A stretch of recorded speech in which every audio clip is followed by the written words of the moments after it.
saudara semua dimanapun berada, untuk mendekatkan hati di hadapan Tuhan bersama dengan kami. Kita panggil satu-satunya yang kuandalkan, satu-satunya yang kuandalkan, satu-satunya yang percaya. Engkau sumber kekuatan, sumber pengharapan, sumber kedamaian. Satu-satunya yang kuandalkan, satu-satunya yang percaya.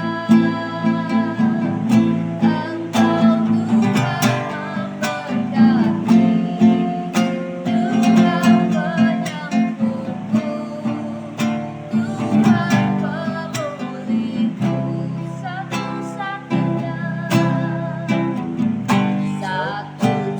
satu-satunya yang percaya.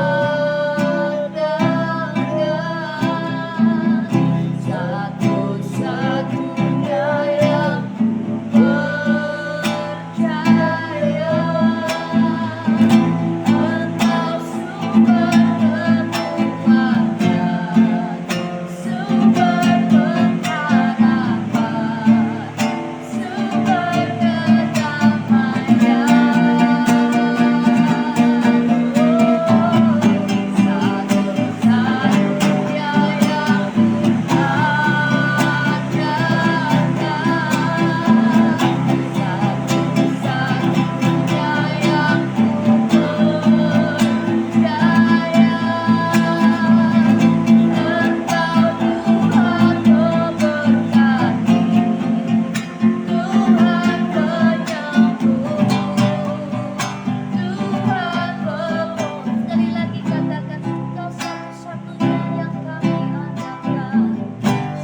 satu-satunya yang kuandalkan,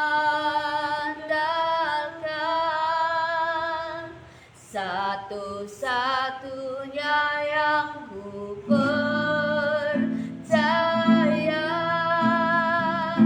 Engkau sumber kekuatan, sumber pengharapan, sumber kedamaian. Satu-satunya yang kuandalkan,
haleluya Tuhan.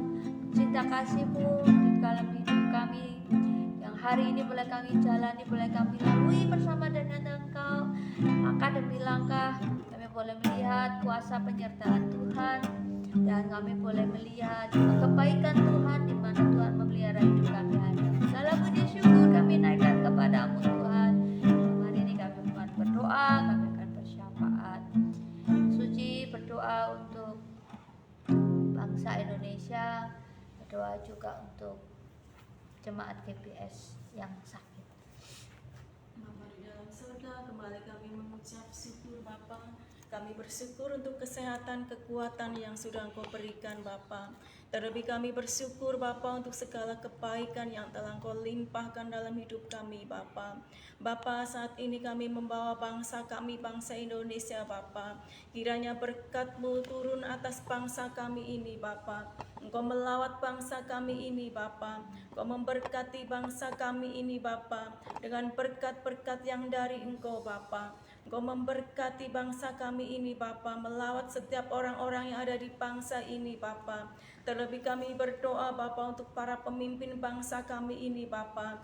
Kiranya Engkau memberkati mereka Bapa, memberkati dengan kesehatan dan kekuatan Bapa. Kiranya hikmat-Mu terus Engkau curahkan kepada para pemimpin bangsa kami ini Bapa. Memberkati Bapak Presiden, Wakil Presiden, dan para aparat-aparat keamanan dari pusat sampai daerah. Kami percaya Bapa, Engkau melawat mereka Bapa. Bapa, kami juga berdoa Bapa untuk kota kami Purwokerto Kabupaten Banyumas Bapa. Kami percaya Bapa, Engkau melawat kota kami ini Bapa. Engkau memberkati dengan kesejahteraan yang dari Engkau Bapa. Engkau memberkati dengan berkat-berkat yang melimpah kepada setiap anak-anak-Mu yang tinggal di kota Purwokerto Kabupaten Banyumas ini Bapa. Terlebih Engkau memberkati para pemimpin kota kami ini Bapa. Memberkati mereka dengan kesehatan dan kekuatan. Kiranya Engkau menambahkan hikmat-Mu kepada para pemimpin kota kami ini Bapa. Engkau memberikan kenyamanan atas kota kami ini Bapa. Terima kasih Bapa. Bapa, kami juga berdoa Bapa untuk setiap jemaat-Mu di GBIS ini Bapa. Kami percaya Bapa, Engkau melawat setiap anak-anak-Mu di tempat ini Bapa. Kami percaya Bapa, Engkau memberkati setiap anak-anak-Mu di tempat ini Bapa. Kami percaya Bapa, yang sakit kami percaya Engkau menyembuhkan mereka Bapa. Di dalam nama Tuhan Yesus Kristus, kesembuhan terjadi atas mereka Bapa. Yang letih lesu kiranya Engkau memberikan kekuatan yang baru. Engkau memberikan semangat yang baru dalam hidup mereka Bapa. Yang susah kiranya Engkau hiburkan dengan Roh Kudus-Mu Bapa. Kami percaya Bapa, yang mengalami masalah pergumulan dalam rumah tangga mereka, kami percaya Engkau membuka jalan bagi setiap masalah mereka Bapa, sehingga mereka dapat berkemenangan di dalam Engkau Bapa. Bapa, kami juga berdoa Bapa untuk anak-anak-Mu yang sedang sakit. Kami percaya Engkau menyembuhkan mereka Bapa. Bapa, kami juga berdoa untuk saudara-saudara kami yang sedang mengikuti doa live ini Bapa. Kami percaya Engkau melawat mereka Bapa. Setiap pergumulan dalam hidup mereka, kami percaya Engkau akan membuka jalan bagi setiap masalah mereka Bapa. Bapa, kami juga berdoa Bapa untuk hamba-Mu Bapak Nono yang menyampaikan firman-Mu Bapa. Kami percaya kiranya Engkau terus memberikan kesehatan, kekuatan. Kiranya Engkau terus tambahkan hikmat marifat-Mu kepada hamba-Mu ini Bapa. Kami percaya Engkau memberkati dalam setiap pelayanannya Bapa. Apapun yang menjadi harapan-harapannya, kami percaya Engkau yang akan mewujudkannya Bapa. Dan biarlah dimanapun hamba-Mu ini berada, kiranya terus dapat menjadi berkat bagi banyak orang Bapa. Terima kasih Bapa, kiranya Engkau terus memberikan kekuatan kepada kami untuk tetap percaya di dalam pengharapan-Mu Bapa. Karena pengharapan-Mu selalu mendatangkan kepastian dalam hidup kami Bapa. Kami percaya Bapa, kiranya berkat-berkat yang baru terus Engkau curahkan kepada setiap anak-anak-Mu di tempat ini Bapa. Dan mujizat-mujizat yang tidak lazim terus Engkau nyatakan kepada anak-anak-Mu yang tetap setia dan percaya kepada Engkau Bapa. Biarlah melalui firman-Mu ini Bapa, Kami selalu diperbaharui hari demi hari Bapa, dan iman kami selalu diteguhkan Bapa. Kiranya Engkau memberi kekuatan kepada kami Bapa, untuk tetap percaya di dalam Engkau Bapa. Kami percaya Bapa, karena jika roh Allah ada di dalam setiap hati kami Bapa, kami percaya Bapa, hari-hari ini kami akan mengadakan banyak mujizat dan tanda Bapa. Semua karena Roh Kudus-Mu yang ada di dalam setiap hati kami Bapa. Kiranya Engkau terus memberkati kami Bapa. Engkau memberi kekuatan kepada kami untuk tetap percaya kepada Engkau Bapa. Terima kasih Bapa, kami percaya Engkau Allah yang selalu mendengarkan kami. Dan kami percaya Engkau akan menjawab setiap pergumulan kami pada malam hari ini Bapa. Karena kami mintanya di dalam satu nama, Tuhan Yesus Kristus. Haleluya.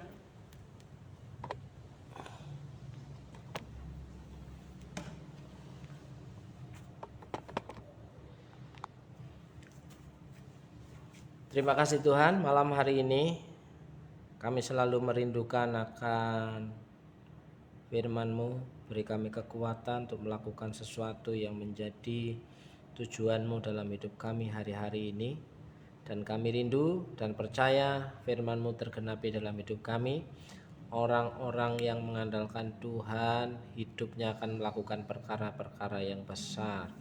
Saudara yang percaya dalam Tuhan, kita senang akan kebenaran firman Tuhan, katakan amin. Amin. Shalom semuanya. Malam hari ini kita masih tetap setia berdoa. Pekan Pentakosta sudah selesai 10 hari, kita sudah yang ke-11, 12. Ya. Ya kan? Jadi saudaraku yang dikasih Tuhan,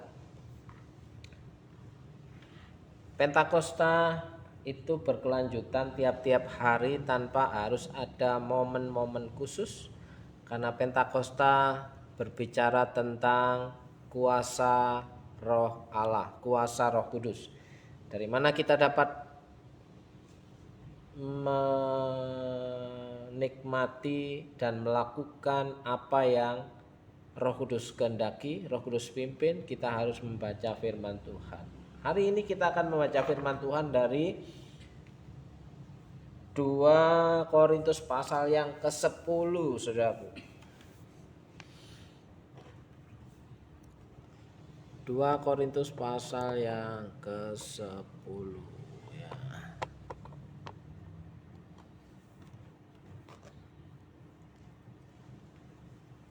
2 Korintus pasal yang ke-10. Aku Paulus, seorang yang tidak berani bila berhadapan muka dengan kamu, tetapi berani terhadap kamu bila berjauhan. Aku memperingatkan kamu demi Kristus yang lemah lembut dan ramah. Aku meminta kepada kamu, jangan kamu memaksa aku untuk menunjukkan keberanianku dari dekat, sebagaimana aku berniat bertindak keras terhadap orang-orang tertentu yang menyangka bahwa kami hidup secara duniawi. Memang kami masih hidup di dunia, tetapi kami tidak berjuang secara duniawi.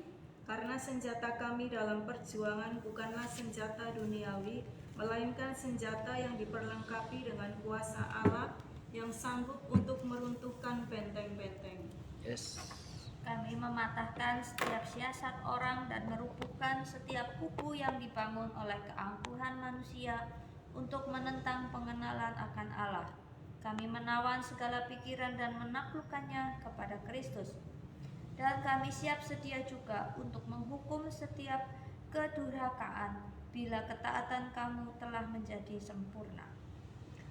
Tengoklah yang nyata di depan mata kamu. Kalau ada seorang benar-benar yakin bahwa ia adalah milik Kristus, hendaklah ia berpikir dalam hatinya bahwa kami juga adalah milik Kristus sama seperti dia. Bahkan jikalau aku agak berlebih-lebihan bermegah atas kuasa yang dikarenakan Tuhan kepada kami untuk membangun dan bukan untuk meruntuhkan kamu, maka dalam hal itu aku tidak akan mendapat malu.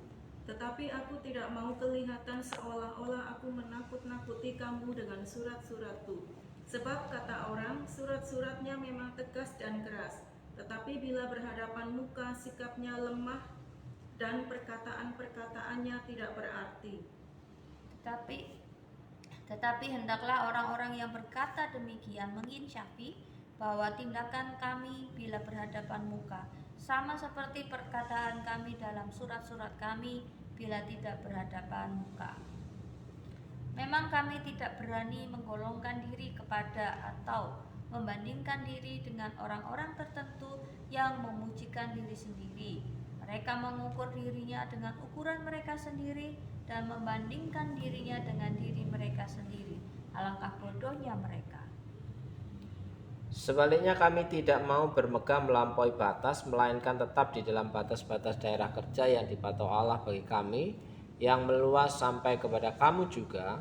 Sebab dalam memberitakan Injil Kristus kami telah sampai pada kamu, sehingga kami tidak melewati batas daerah kerja kami, seolah-olah kami belum sampai kepada kamu.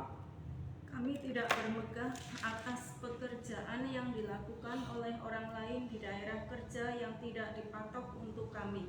Tetapi kami berharap bahwa apabila imanmu makin bertumbuh, kami akan mendapat penghormatan lebih besar lagi di antara kamu jika dibandingkan dengan daerah kerja yang dipatok untuk kami. Ya, kami hidup supaya kami dapat memberitakan Injil di daerah-daerah yang lebih jauh daripada daerah kamu dan tidak bermegah atas hasil-hasil yang dicapai orang lain di daerah kerja yang dipatok untuk mereka. Tetapi barang siapa bermegah, hendaklah ia bermegah di dalam Tuhan. Sebab bukan orang yang memuji diri yang tahan uji, melainkan orang yang dipuji Tuhan.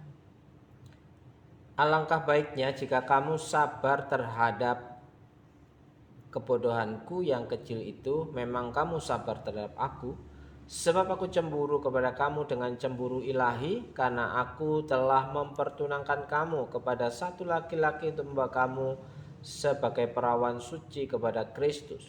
Tetapi aku takut kalau pikiran kamu disesatkan dari kesetiaan kamu yang sejati kepada Kristus, sama seperti Hawa diperdayakan oleh ular itu dengan kelicikannya. Sebab kamu sabar saja jika ada seorang datang memberitakan Yesus yang lain daripada yang telah kami beritakan, atau memberikan kepada kamu roh yang lain daripada yang telah kamu terima, atau Injil yang lain daripada yang telah kamu terima. Tetapi menurut pendapatku sedikit pun aku tidak kurang daripada rasul-rasul yang tak ada taranya itu. Jikalau aku kurang paham dalam hal berkata-kata, tidaklah demikian dalam hal pengetahuan, sebab kami telah menyatakannya kepada kamu pada segala waktu dan di dalam segala hal. Apakah aku berbuat salah jika aku merendahkan diri untuk meninggikan kamu, karena aku memberitakan Injil Allah kepada kamu dengan cuma-cuma? Jemaat-jemaat lain telah kurampok dengan menerima tunjangan dari mereka supaya aku dapat melayani kamu. Dan ketika aku dalam kekurangan di tengah-tengah kamu, aku tidak menyusahkan seorang pun, sebab apa yang kurang padaku dicukupkan oleh saudara-saudara yang datang dari Makedonia. Dalam segala hal aku menjaga diriku supaya jangan menjadi beban bagi kamu, dan aku akan tetap berbuat demikian. Demi kebenaran Kristus di dalam diriku, aku tegaskan bahwa kemegahanku itu tidak akan dirintangi oleh siapapun di daerah-daerah Akhaya. Mengapa tidak? Apakah karena aku tidak mengasihi kamu? Allah mengetahuinya. Tetapi apa yang kulakukan akan tetap kulakukan untuk mencegah mereka yang mencari kesempatan guna menyatakan bahwa mereka sama dengan kami dalam hal yang dapat dimegahkan. Sebab orang-orang itu adalah rasul-rasul palsu, pekerja-pekerja curang yang menyamar sebagai rasul-rasul Kristus. Hal itu tidak usah mengherankan, sebab iblis pun menyamar sebagai malaikat terang. Jadi bukanlah suatu hal yang ganjil jika pelayan-pelayannya menyamar sebagai pelayan-pelayan kebenaran. Kesudahan mereka akan setimpal dengan perbuatan mereka. Kuulangi lagi, jangan hendaknya ada orang yang menganggap aku bodoh. Dan jika kamu juga menganggap demikian, terimalah aku sebagai orang bodoh, supaya aku pun boleh bermegah sedikit. Apa yang aku katakan,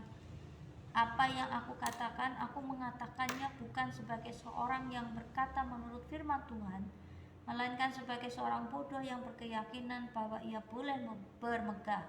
Karena banyak orang yang bermegah secara duniawi, aku mau bermegah juga.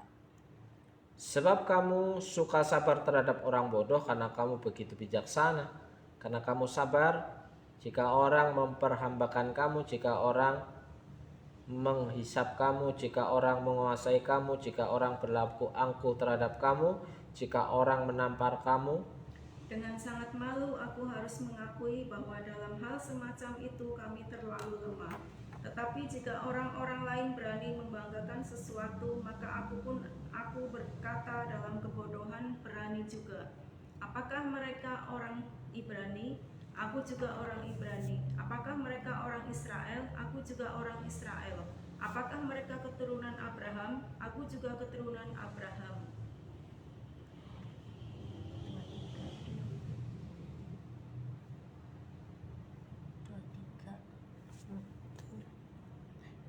Apakah mereka pelayan Kristus?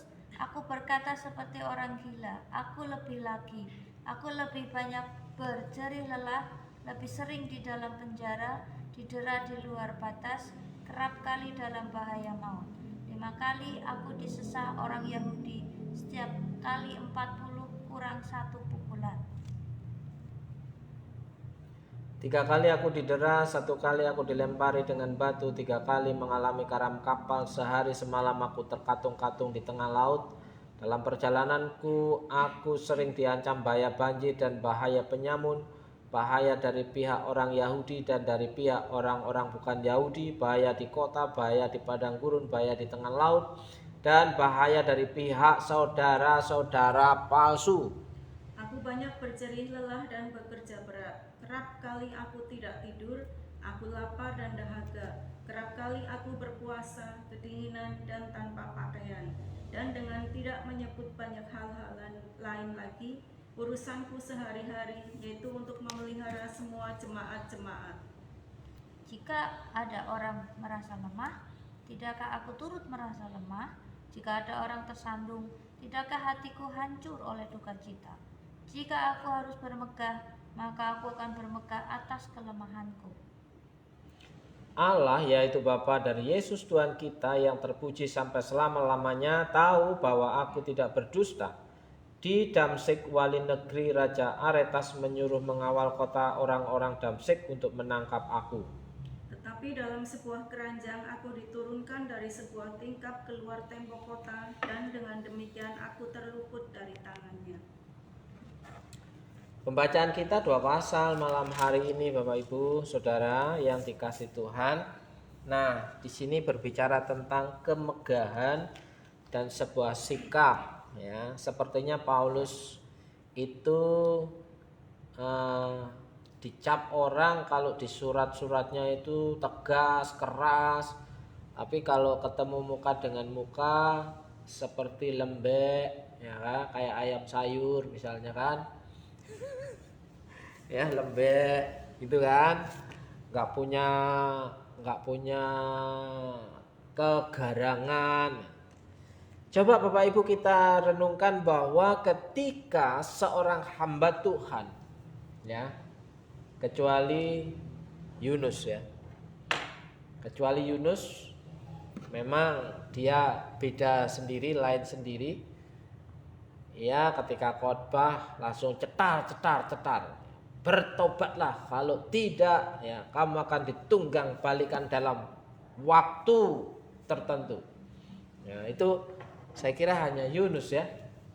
Tapi zaman ini juga banyak Yunus yang lain.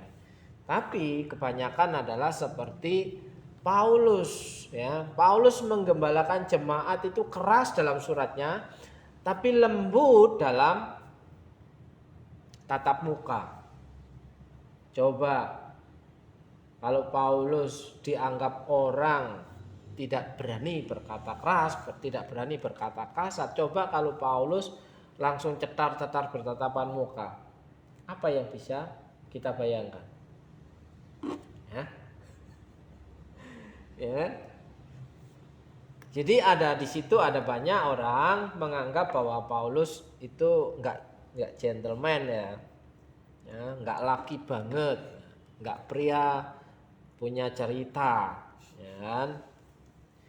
Di sini aku Paulus seorang yang tidak berani bila berhadapan muka. Nah, emang apa iya Paulus tidak berani bila berhadapan muka? Coba kita lihat latar belakang Paulus. Siapa sesungguhnya Paulus sebelum ia bertobat ketemu Tuhan Yesus yang mengubah hidupnya? Bukankah pedang ada di tangannya? Setiap orang yang mengikut jalan Tuhan akan diseret, dipersekusi dan dianiaya, masukkan ke dalam penjara. Tapi di sini Paulus ya berani mempermalukan dirinya sendiri. Ya. Seorang yang tidak berani bila berhadapan muka dengan kamu. Nah, kira-kira ini benar apa? Ya. Kan dulu Paulus yang mengejar-ngejar murid-muridnya Yesus. Ya kan namanya mengejar-ngejar ketangkap digebukin. Ya. Tapi di sini ketika Paulus mengatakan bahwa tidak berani bila berhadapan muka dengan kamu, tetapi berani terhadap kamu bila berjauhan. Ya, apa maksudnya? Ya. Itu artinya ada hal yang Tuhan rubah dalam kehidupan Paulus, cara Paulus memperlakukan orang. Terkadang ya Paulus pas tahu bahwa ketika ia menegur dengan keras pasti orang itu akan mati. Makanya keras hanya dalam sebuah surat. Kalau ketemu muka Paulus langsung garang. Ya, saya kira orang-orang yang ditemui oleh Paulus bisa gemetar-gemetar, ya kan? Karena melihat latar belakang Paulus adalah ya tukang ngejar-ngejar murid-muridnya Yesus pada waktu itu. Oke. Sementara di ayat yang di pasal yang 10 ini dikatakan, aku meminta kepada kamu, jangan kamu memaksa aku untuk menunjukkan keberanianku. Coba ini. Kan berbeda dengan ayat 1. Jangan sampai kamu memaksa aku untuk menunjukkan keberanianku dari dekat, sebagaimana aku berniat bertindak keras. Emang Paulus gak berani bertindak keras? Ya. Bertindak keras terhadap orang-orang tertentu. Loh. Kan pilih-pilih juga. Pilih-pilih juga. Tidak semua dikerasin sama Paulus. Kalau yang bisa disapa dengan lembut, dia akan sapa dengan lembut. Tapi kalau tidak bisa disapa dengan lembut, ya bakal disapa dengan keras. Ya kan? Nah, di sini Paulus tahu menempatkan diri. Kenapa orang-orang pada waktu itu, orang-orang tertentu itu siapa? Orang-orang tertentu itu yang menuduh Paulus di ayat yang ketiga, memang kami masih hidup di dunia tetapi kami tidak berjuang secara duniawi. Jadi di tengah-tengah lingkungan jemaat juga ada provokator yang menuduh bahwa Paulus itu hidupnya dengan cara duniawi. Kalau sekarang hanya berbicara soal stylish, fashion, pakaian, kelakuan tidak berubah-ubah. Ya. Orang yang pakai jas, pakai dasi dianggap rohani, sementara orang yang pakai kaos oblong dianggap enggak rohani. Ya. Bukan itu maksudnya. Di sini Paulus mau menegur dengan keras orang-orang yang sudah memfitnah dia. Ya. Yang mengira bahwa Paulus berjuang secara dunia. Karena senjata kami dalam perjuangan bukanlah senjata duniawi, melainkan senjata yang diperlengkapi dengan kuasa Allah. Nah, jadi ada otoritas surga. Paulus melakukan sesuatu, ada otoritas surga yang sanggup untuk meruntuhkan benteng-benteng. Ya, kami mematahkan setiap siasat orang dan merubuhkan setiap kubu yang dibangun oleh keangkuhan manusia. Ternyata di situ banyak orang angkuh. Catat kata keangkuhan. Ternyata di lingkungan jemaat ada orang-orang yang angkuh, suka memberikan penghakiman terhadap pelayan-pelayan Tuhan yang sudah melayani dengan kuasa Allah. Ya, difitnah, ya, duniawi lah, seperti itu. Nanti kita akan lihat orang-orang yang berkata-kata yang tidak benar, angkuh dalam kehidupannya, merasa mereka yang paling terhormat, itu ada di lingkungan jemaat, saudaraku. Ya, menghakimi pelayan-pelayan Tuhan. Sementara pelayan-pelayan Tuhan itu nanti pada ayat 11 menjelaskan. Paulus menjelaskan apa yang dia kerjakan, ya. Oke.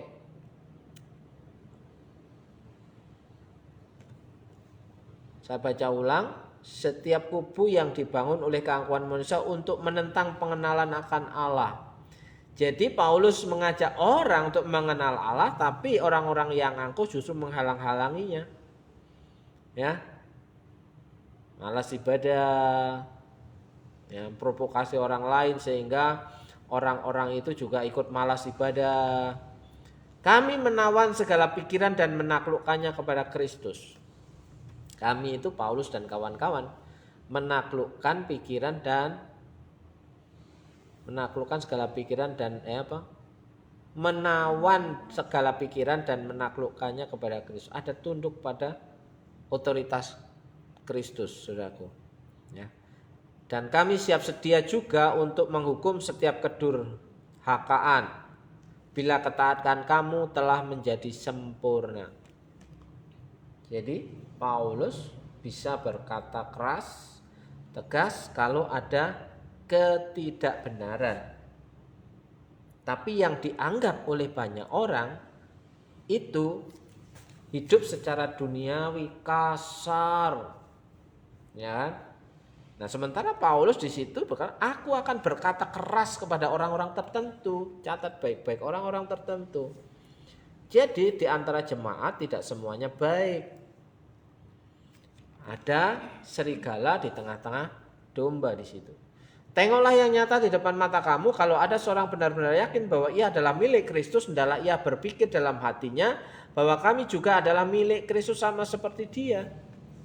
Nah, banyak orang menganggap dirinya milik Kristus tapi orang lain bukan milik Kristus. Ya. Ya Mas Supri ya. Ada Mas Supri. Nah, Cicik Diana. Ya. Cuma dia aja yang milik Kristus, ya.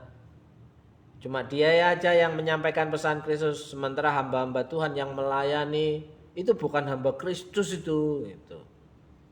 Ya kan?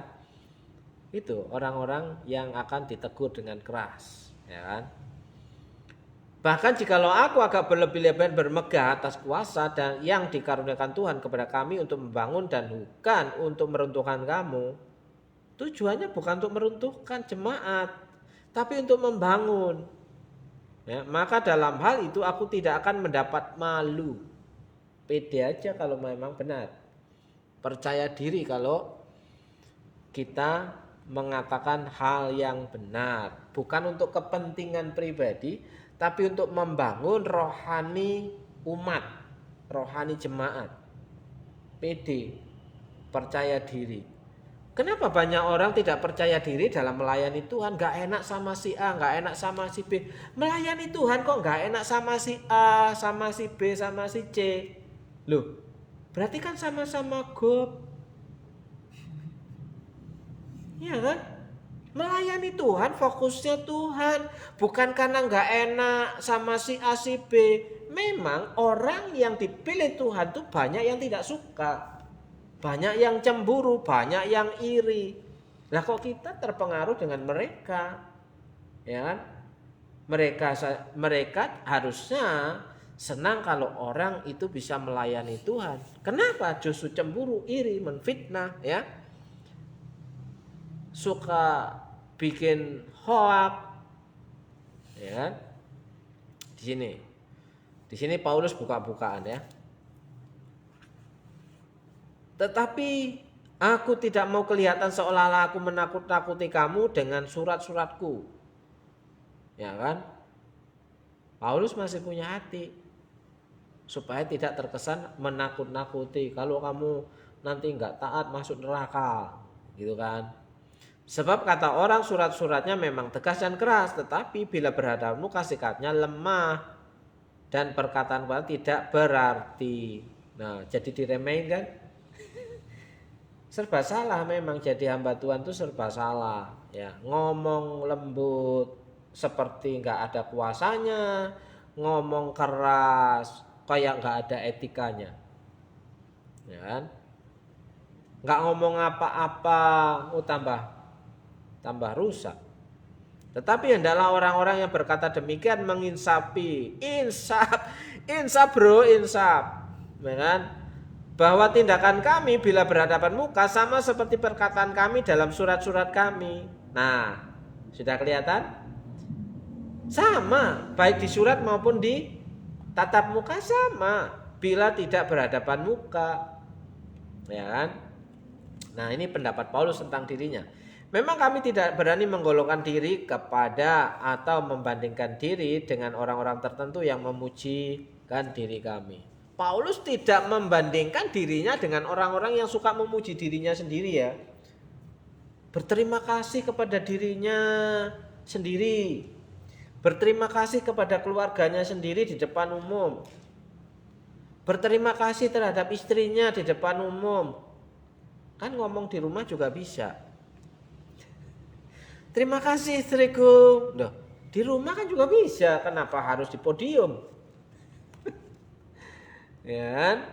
Nah, ini banyak orang yang memuji diri sendiri, ya. Orang bilang kalau keluargaku itu rukun. Emang benar rukun?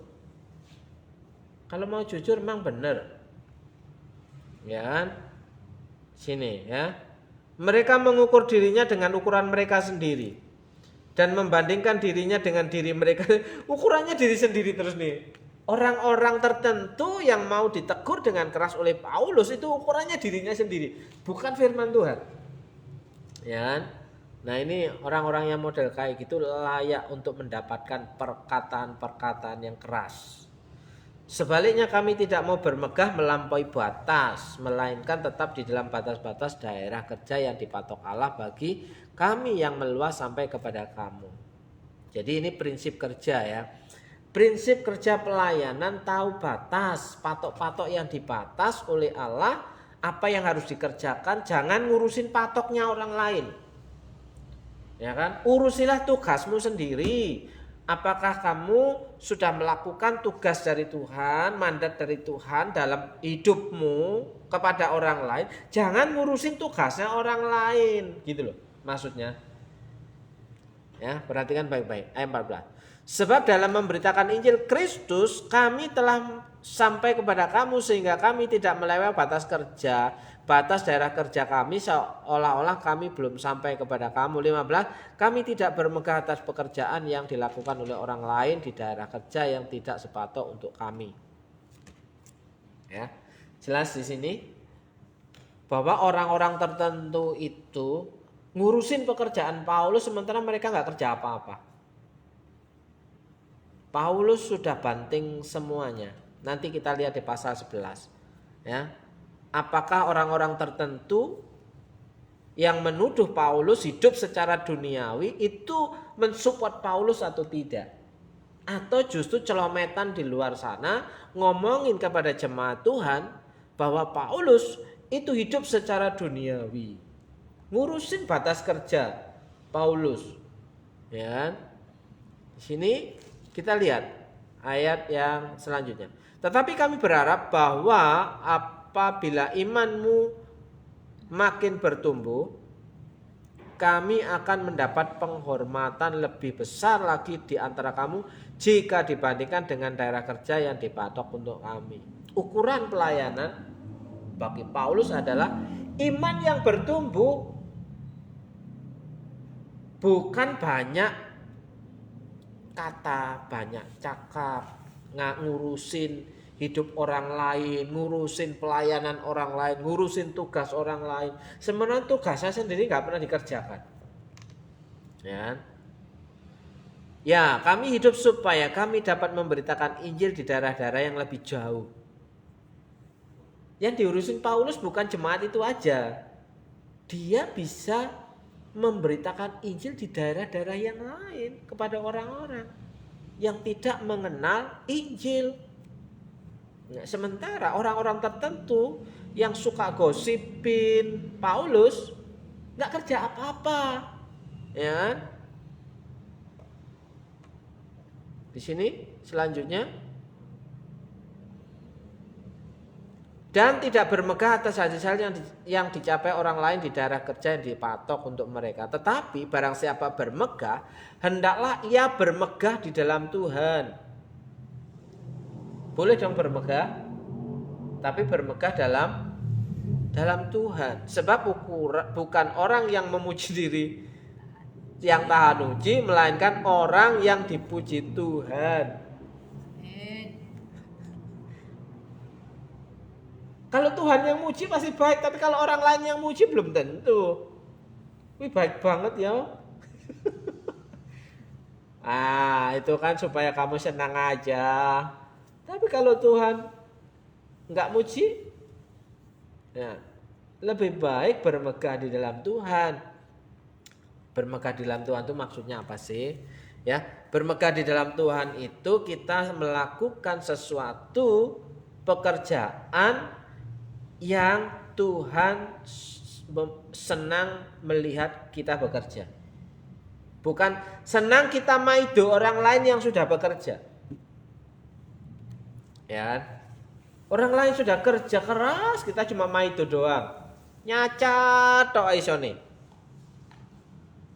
Ya. Nah, itu orang-orang tertentu yang ada di pasal yang ke-10 ya. Oke. Bermegahlah di dalam Tuhan. Ya, jangan cari kemegahan, jangan menjatuhkan orang lain. Ya, bagaimana bisa dipuji oleh Tuhan? Ya, oke, kita akan melihat di pasal yang 11. Apakah dalam pelayanan Paulus itu enak-enak saja? Apakah dalam pelayanan Paulus disupport oleh orang-orang tertentu yang menuduh Paulus berjuang secara duniawi? Ya, apakah orang-orang tertentu itu ya menolong Paulus ketika susah? Ya, kita akan melihat pasalnya sebelah. Alangkah baiknya jika kamu sabar terhadap kebodohanku. Nah, seorang Paulus mengakui kebodohannya di depan umum itu luar biasa. Tapi banyak orang bodoh tidak berani mengakui kebodohannya, bahkan mengaku pintar lebih daripada orang yang memimpinnya. Ya kan? Memang kamu sabar terhadap aku, sebab aku cemburu kepada kamu dengan cemburu ilahi, karena aku telah mempertunangkan kamu kepada satu laki-laki untuk membawa kamu sebagai peran suci kepada Kristus. Jadi pelayanan Paulus mempersiapkan jemaat Tuhan menjadi mempelai Kristus. Bukan orang-orang tertentu yang suka ya mencacat celah pelayanan orang lain, sementara dia sendiri nggak melakukan apa-apa.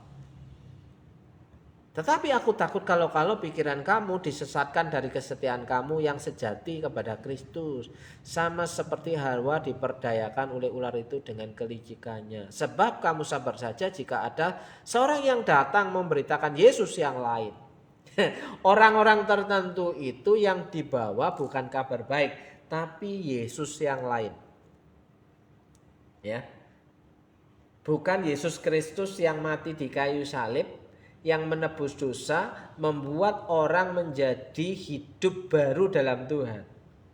Tapi yang mereka bawa oleh orang-orang tertentu adalah Yesus yang lain, membuat pertengkaran, kegaduhan, kebencian, dan perpecahan.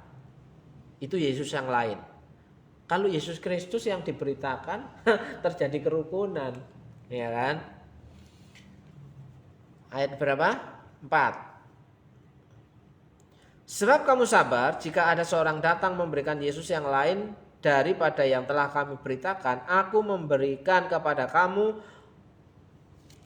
roh yang lain daripada yang telah kamu terima, atau Injil yang lain daripada yang telah kamu terima. Tetapi menurut pendapatku sedikit pun aku tidak kurang daripada rasul-rasul yang tak ada taranya itu. Jikalau aku kurang paham dalam hal berkata-kata, tidaklah demikian dalam hal pengetahuan. Ya bukan sombong ya. Ya maksudnya Paulus Ya tidak sombong ya boleh dong ya. Kalau aku berkata dalam hal pengetahuan aku punya pendidikan yang lebih tinggi daripada orang yang mengaku rasul-rasul itu, sebab kami telah menyatakan kepada kamu pada segala waktu dan dalam segala hal. Segala waktu dalam segala apa yang dikatakan Paulus diperbuat oleh Paulus atas dasar pengetahuannya dari pembelajaran kitab suci. Ya. Paulus itu sarjana loh.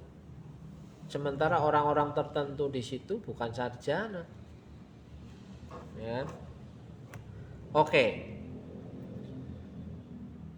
Ayat yang ketujuh, apakah aku berbuat salah jika aku merendahkan diri untuk meninggikan kamu? Oh, rupanya Paulus merendahkan diri itu untuk meninggikan jemaat Tuhan. Kan baik sekali itu. Lebih baik aku direndahkan, yang penting kamu ditinggikan. Ya. Luar biasa. Karena aku memberitakan Injil Allah kepada kamu dengan cuma-cuma. Oh, ternyata Paulus di jemaat di situ di Korintus memberitakan Injil kepada mereka, mengajar kebenaran kepada mereka dengan cuma-cuma. Ayat 8 mengatakan jemaat-jemaat lain telah kurampok dengan menerima tunjangan dari mereka supaya aku dapat melayani kamu. Rupanya pelayanan Paulus itu ditunjang, ya, disupport sama jemaat yang lain, bukan jemaat yang dilayani orang-orang tertentu yang menuduh dia.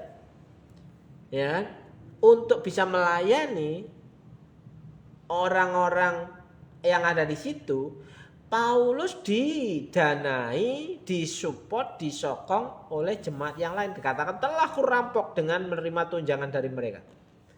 Dari mana? Dari Makedonia. Ya, orang-orang miskin yang ada di Makedonia, orang-orang yang tidak mampu di daerah Makedonia, ya, mereka memberi melampaui batas kemampuan mereka untuk membantu, menolong, mensupport Paulus melayani jemaat yang kurang ajar ini. Ya.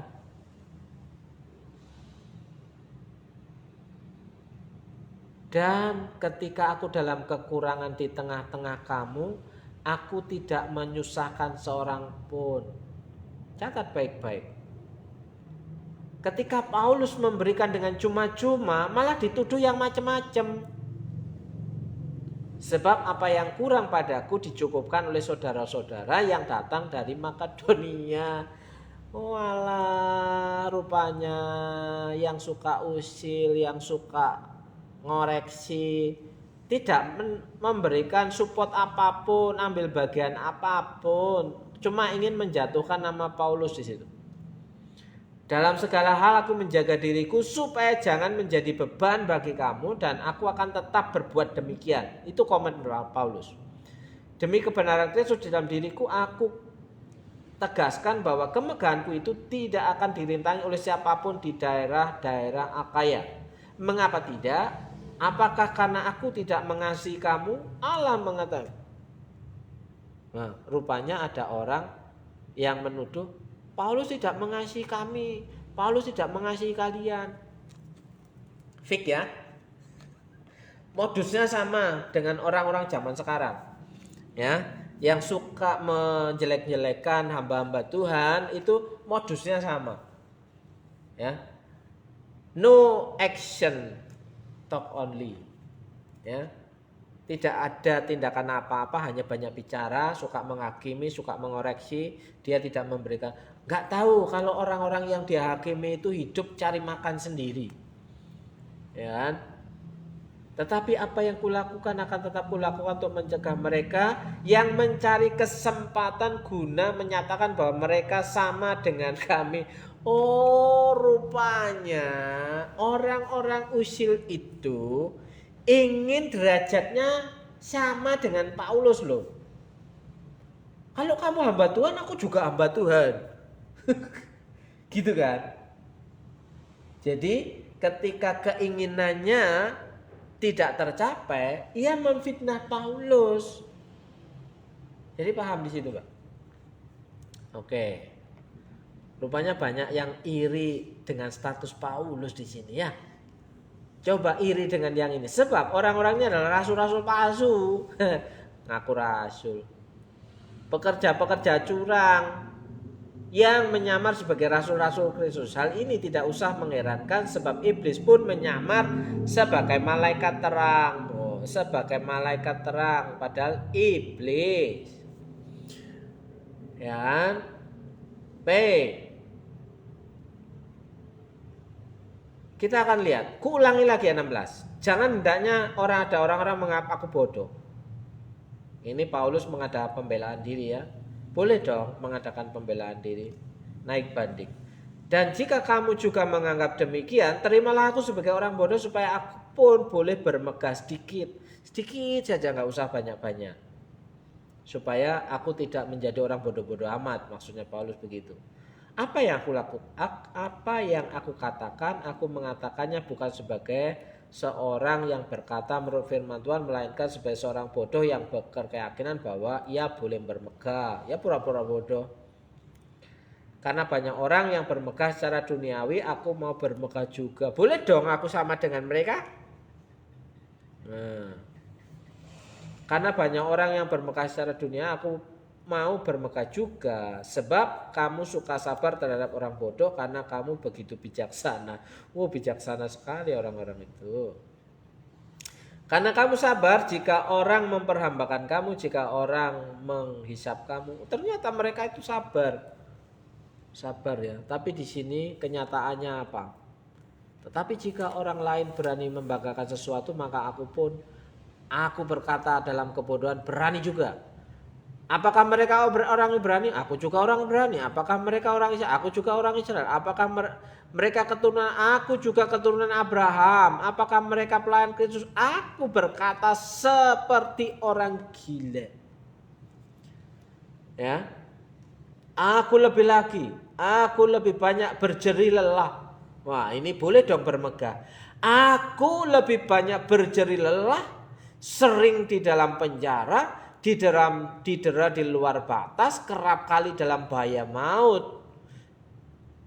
5 kali aku disesah orang Yahudi, setiap kali 40 kurang 1 pukulan. 3 kali aku didera, 1 kali aku dilempari dengan batu. 3 kali mengalami karam kapal. Sehari semalam aku terkatung-katung di tengah laut. Dalam perjalanan aku sering diancam bahaya banjir, bahaya penyamun, bahaya dari pihak orang-orang Yahudi, dari pihak orang-orang bukan Yahudi, bahaya di kota, bahaya di padang gurun, bahaya di tengah, dan bahaya dari pihak saudara-saudara palsu. Ternyata banyak yang mengaku saudara, ternyata palsu, saudaraku saudara. Ya. Aku banyak berjeri lelah dan bekerja berat. Kerap kali aku tidak tidur. Aku lapar dan dahaga. Bisa bayangkan? Masih ada yang iri dengan Paulus. Masih ada yang iri dengan hamba Tuhan. Ya. Paulus sampai kadang kelaparan dan kehausan. Masa kemegahannya mau disamakan orang-orang tertentu itu? Ya kan? Kerap kali aku berpuasa karena gak ada makanan. Kedinginan dan tanpa pakaian. Ya ampun. Dan dengan tidak menyebut banyak hal lain lagi urusanku sehari-hari. Masih banyak urusan sehari-hari ya kalau boleh bermegah. Ya. Nanti curhat dibilang. Khotbah apa curhat kue? Loh, banyak orang tertentu yang menuduh hamba-hamba Tuhan itu berlaku seperti orang dunia, ya. Pendeta kok jualan? Loh, enggak jualan, siapa yang kasih makan? Ya kan? Gitu. Jika ada orang-orang merasa lemah, tidakkah aku turut merasa lemah? Jika ada orang-orang tersandung, tidakkah hatiku hancur oleh duka cita? Ini poinnya. Paulus tidak bisa melihat orang lain itu jatuh. Kalau ada orang lain jatuh, ia ikut terjatuh, sakit, ya kan? Kenapa? Ikut merasakan. Tapi banyak orang-orang tertentu di lingkungan itu ketika melihat Paulus mengalami penderitaan, mereka malah tepuk tangan bersukacita. Ketika melihat hamba-hamba Tuhan tidak bisa makan, mereka malah bersukacita bertepuk tangan. Ya kan? Nah, di sini Paulus naik banding. Kalau kamu bermegah atas dirimu, aku juga bisa bermegah atas diriku, tapi tidak itu tujuanku. Ya, kalau Paulus bekerja siang malam, harusnya dia banyak duit dong. Karena orang yang bekerja patut mendapat upah. Harusnya banyak duit dia. Tapi kan Paulus gak dibayar. Dengan cuma-cuma. Nah, sudah cuma-cuma dicaci maki, dipaido maning ya. Oke. Jadi perenungan kita malam hari ini, Paulus bisa mengatakan hal yang keras. Ya. Tapi saya kira ayat ini nggak pernah dibaca. Bagian ini tidak pernah dibaca oleh orang-orang yang suka ngeritik pelayan-pelayan Tuhan itu. Ya. Kalau dia baca ini, dia akan bertanya, dia bisa hidup bagaimana ya? Dia bisa makan bagaimana ya? Gitu kan. Seperti Paulus itu, sampai nahan lapar, nahan haus, tidak pakaian. Ya. Puji Tuhan lah, masih dipelihara Tuhan Paulus ya. Ya, saya kira malam hari ini pembacaan kitab suci sampai di situ. 2 Korintus pasal yang ke-10 dan 11, bahwa di situ Paulus mengajarkan orang-orang yang melayani Tuhan itu banyak pengorbanan tapi masih suka disalah-salahkan. Mari kita berdoa untuk hamba-hamba Tuhan, apalagi hamba-hamba Tuhan yang memang murni melayani Tuhan, hidup dari kemurahan Tuhan, bukan hidup dari gaji gereja, tapi hidup dari berkat kemurahan Tuhan. Kiranya Tuhan mencukupkan kebutuhan-kebutuhan hamba-hamba Tuhan, apalagi di pelosok-pelosok desa, mereka yang di Sambi bertani, mereka yang di Sambi, di Purwokerto banyak yang ngojek, pendeta, banyak. Ada yang jualan angkringan, ya kan? Ada yang ngajar. Kenapa? Ya karena nggak digaji. Ya ada yang doa puasa. Puji Tuhan, kita berdoa untuk mereka. Mari kita berdoa, dan siapapun saudara yang sudah bergabung bersama dengan kami, kiranya saudara membaca ulang 2 Korintus pasal yang ke-10 dan yang ke-11 supaya dapat memahami betapa melayani pekerjaan Tuhan itu penuh dengan tantangan.